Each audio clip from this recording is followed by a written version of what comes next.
ఈ ఎర్రగడ్డ పోడు ఎక్కడోడు?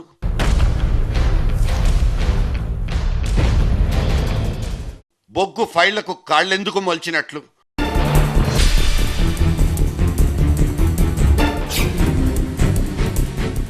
రూపాయి పతనానికి పాలిటిక్స్ కు లింక్ ఏంటి?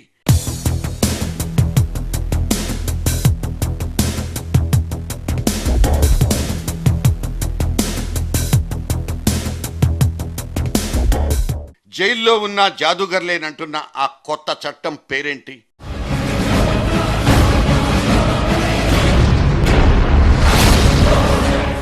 ప్రశ్నలు వేరైనా జవాబు మాత్రం ఒక్కటే: రంగు తేలిన రాజకీయం.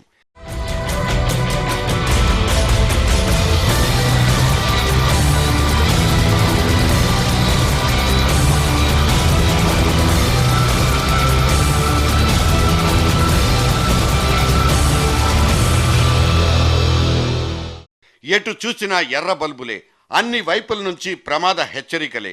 దోపిడీ రాజ్యం, దొంగల రాజ్యం అంటూ ఎర్రపాటలెత్తుకునే ఉడుకు నెత్తుటి మీద నీళ్లు చల్లేస్తాం. కానీ ఇవాళ దేశంలో జరిగిపోతున్న రాజ్యాలన్నీ ఏ తరహా అంటే ఏం చెప్పుకుందాం? ప్రతి మలుపు దగ్గర రాజకీయపు ఎత్తుగడలే పుట్టుకొచ్చి మన కళ్లకు గంతలు కట్టేస్తుంటే, పరిపాలన మొత్తం ముసుగు దొంగల చేతుల్లో నుంచే నడిచేస్తున్నట్లు వింత వింత శబ్దాలు జనాభాను భయపెట్టి చంపేస్తున్నాయి. జాతి భవిష్యత్తును అంధకారంలోకి నెట్టేస్తున్నాయి.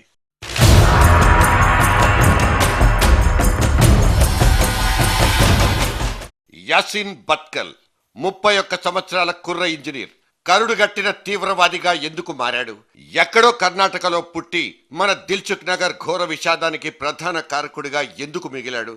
వీడిని నేపాల్ సరిహద్దుల్లో పట్టుకుని బిగ్గెస్ట్ సక్సెస్ అంటూ చంకలు గుద్దేసుకుంటున్న మన హోంమంత్రికి ఇక్కడ చిన్నపాటి విన్నపం. మీకు దొరికింది ఒక్కడంటే ఒక్క భట్కల్. కానీ ఈ భట్కల్ కంటే క్రియాశీలకంగా పనిచేస్తున్న ఇంకో 100 మంది కరుడుగట్టిన తీవ్రవాదులు దేశం నలుమూలలా నాటుకుపోయారు. ఐఎస్ఐ వెన్నుదన్నుతో ఇక్కడ మరికొన్ని మారణ హోమాలకు రచన, స్క్రీన్ ప్లే, దర్శకత్వం కూడా చేసేసుకుంటున్నారు. ఇదిగో చూపుడు వేలితో బెదిరిస్తున్న ఈ భట్కల్ నంబర్ 1 హెచ్చరిక జాతి మొత్తానికి వణుకు పుట్టిస్తోంది.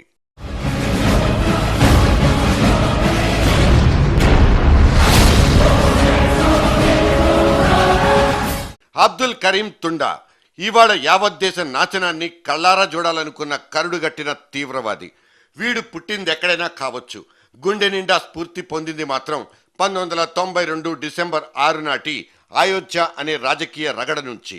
బాబ్రీ మసీదును కుప్ప కూల్చినప్పటి దృశ్యాల నుంచి కలత చెంది ఇకపై విధ్వంసమే జీవితం అంటూ నడుం కట్టేశాడు. ఇదొక నమ్మి తీరాల్సిన నిష్ఠుర సత్యం. ఇలా ఉత్తేజం పొంది రక్తాన్ని ఉడికెత్తించుకున్న టెర్రరిస్టులు ఇంకా స్లీపింగ్ మోడ్ లో ఎంతమంది ఉన్నారో తెలీదు, including this bloody man Yasin Bhatkal. ఇన్నేసి కలుపు మొక్కల్ని నారుపోసి పెంచిన బాబ్రీ మసీద్ విధ్వంసం అధికారమే పరమావధిగా జరిగిన ఒకానొక చారిత్రాత్మక రాజకీయ క్రీడ అనేది మాత్రం నిజం. రాజకీయం బిహైండ్ దిస్ రక్త తర్పణం.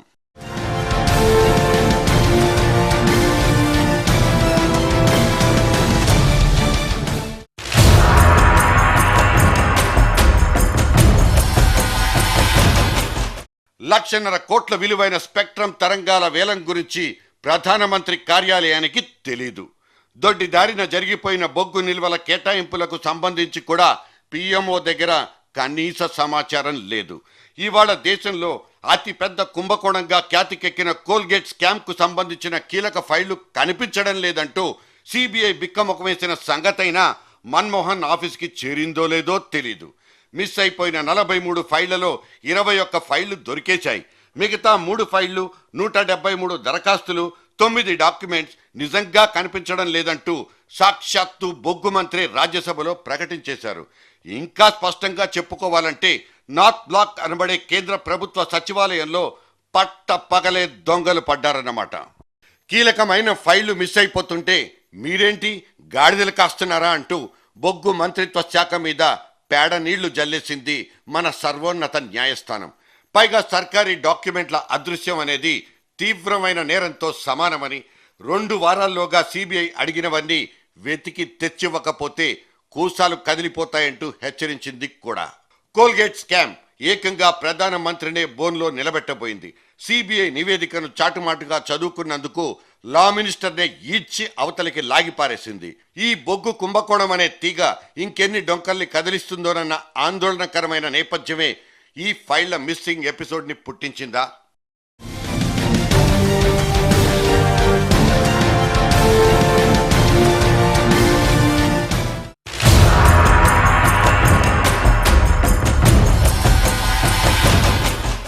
టైం బాగోలేకో కర్మకాలో ఒక్కసారి జైలుకెళ్ళొస్తే తదనుగుణంగా ఓటేసే హక్కును కూడా కోల్పోతే ఆ మాత్రం దానికే పోటీకి దూరం అంటూ రాజకీయాల నుంచి తరిమేస్తారా?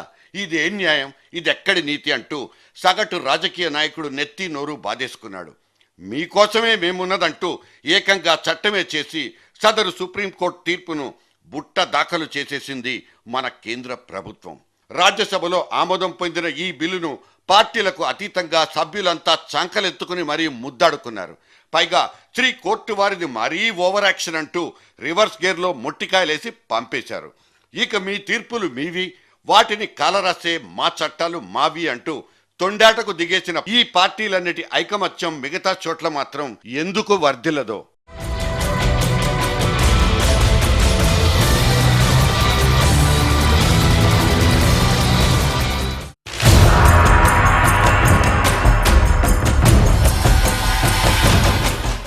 ఇవాళ పాతాళానికి పడిపోతున్న రూపాయి బిళ్లకు దేశ రాజకీయ రంగానికి మధ్య ఏదైనా నిగూఢమైన సాపత్యం ఉందా? 25 ఏళ్ల క్రితం నుంచి రూపీ కాయిన్ జర్నీని నిశితంగా పరిశీలిస్తే ఈ అక్రమ సంబంధం గురించిన స్పష్టత దొరికిపోతోంది. సార్వత్రిక ఎన్నికలు జరిగిన ప్రతి ఆర్థిక సంవత్సరంలోనూ రూపాయి బిళ్ల భారీగా పతనమైపోయినట్లు, డాలర్ నోటు మరీ ప్రియమైపోయినట్లు ఈ గణాంకాలు, గ్రాఫులే నిజమైన రుజువులు. 2009 ఎన్నికల నాటికి రూపాయి క్షీణత 25% అయితే 2014కు దగ్గరవుతున్న ఇవాల్టి రోజుల్లో $1 70 రూపాయలంత బరువెక్కిపోయింది. ఓట్లకు జోలెపట్టే కార్యక్రమాల్లో భాగంగా జరిగే ఎన్నికల హామీలు, ఉచిత వరాల్లాంటి జాతరల వల్లే ఇటువంటి ఆర్థిక సంక్షోభాలు పుట్టేస్తాయన్నది ఒకానొక్క నివురుగప్పిన నిజం.